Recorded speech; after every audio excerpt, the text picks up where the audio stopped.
A wolf that has never seen a predator still flinches at sudden movement near its den, because somewhere inside its body, danger never fully disappeared just because the world got safer.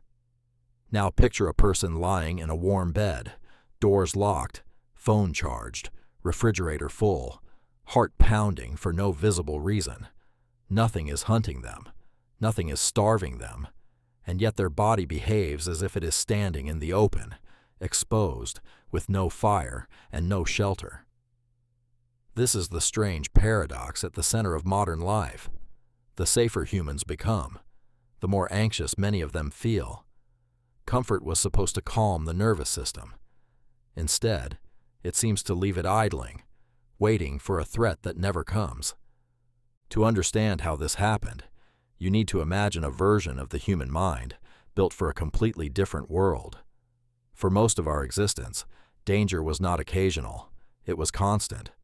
Small bands of humans moved through forests and plains where every shadow could hide a predator, every stranger could be a rival, and every season could bring hunger.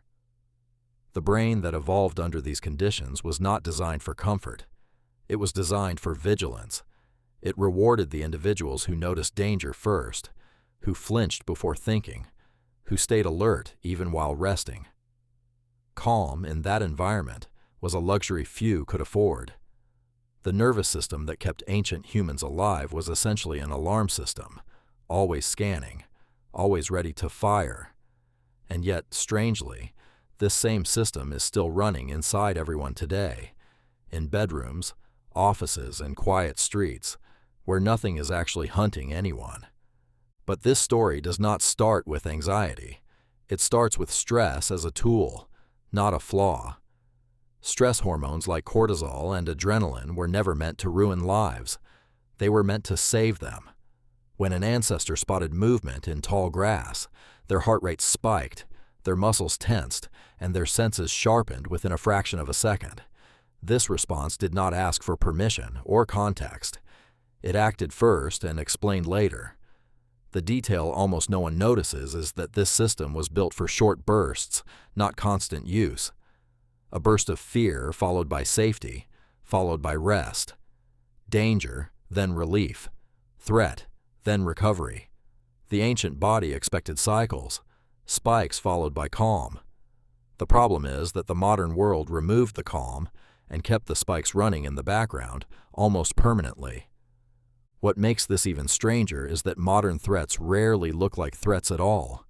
Nobody jumps out of the bushes anymore. Instead, danger today wears the face of an unread message, a delayed reply, a critical comment, a sudden silence from someone important.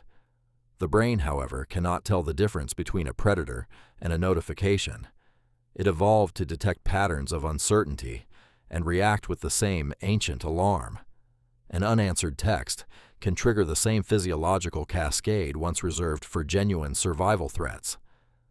This is the moment the past starts showing up inside modern life, quietly, disguised as ordinary discomfort. But there was a problem hiding underneath this old alarm system, one that became visible only when comfort increased. For most of history, scarcity kept the brain busy. There was always something concrete to react to, a real predator, a real hunger, a real storm. The threat was external, immediate, and solvable through action. Once humans built stable shelters, reliable food supplies, and predictable routines, something unexpected happened. The alarm system, no longer occupied by real dangers, did not switch off. It searched for something else to react to. And here is where the counterintuitive revelation appears. The very stability that should have produced peace ended up creating space for the mind to manufacture its own threats. Worry filled the silence that danger used to occupy. This single shift quietly reorganized the inner experience of an entire species. When there was always a tangible threat, the mind had no time to dwell on imagined ones. There was no room to spiral into hypothetical scenarios while running from a predator. But sit alone in a safe, quiet room with nothing urgent to escape, and the brain begins to simulate dangers instead of reacting to real ones, replaying past mistakes, predicting future failures, scanning relationships for signs of rejection. This is the part that explains why some of the most anxious moments in life happen during periods that look, from the outside, completely peaceful. The alarm has nothing real to point at, so it turns inward.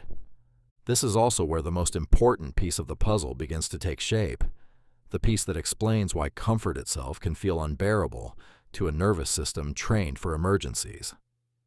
Beneath this lies something even older than fear of physical danger, the fear of social exclusion. In ancestral groups, survival depended almost entirely on belonging. A person cast out from the tribe faced the wilderness alone, without protection, without shared resources, without allies. Social rejection was not an emotional inconvenience back then. It was a near-certain death sentence. The brain adapted accordingly, treating social threats with the same intensity as physical ones. This explains why a single critical comment online can trigger a stress response disproportionate to its actual consequences. The body is not reacting to a sentence on a screen. It is reacting as though the entire tribe might disappear. As comfort expanded across generations, another layer accumulated quietly. Constant safety did not just remove urgency. It removed the natural resolution that danger once provided. Ancient stress had a clear ending. The predator left. The storm passed.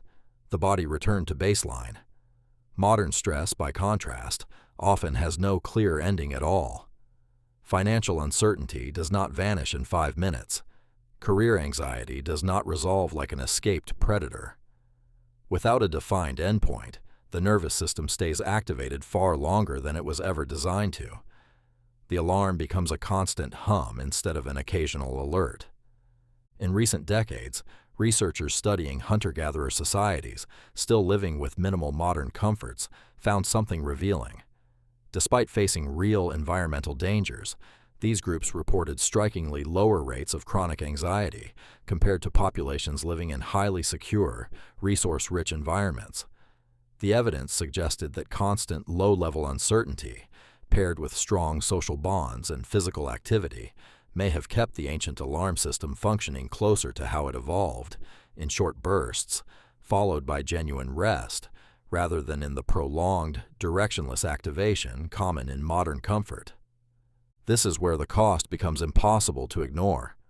Chronic, low-grade activation of an ancient alarm system produces real consequences: disrupted sleep, digestive problems, weakened immune response, irritability, and a persistent sense that something is wrong, even when objectively nothing is.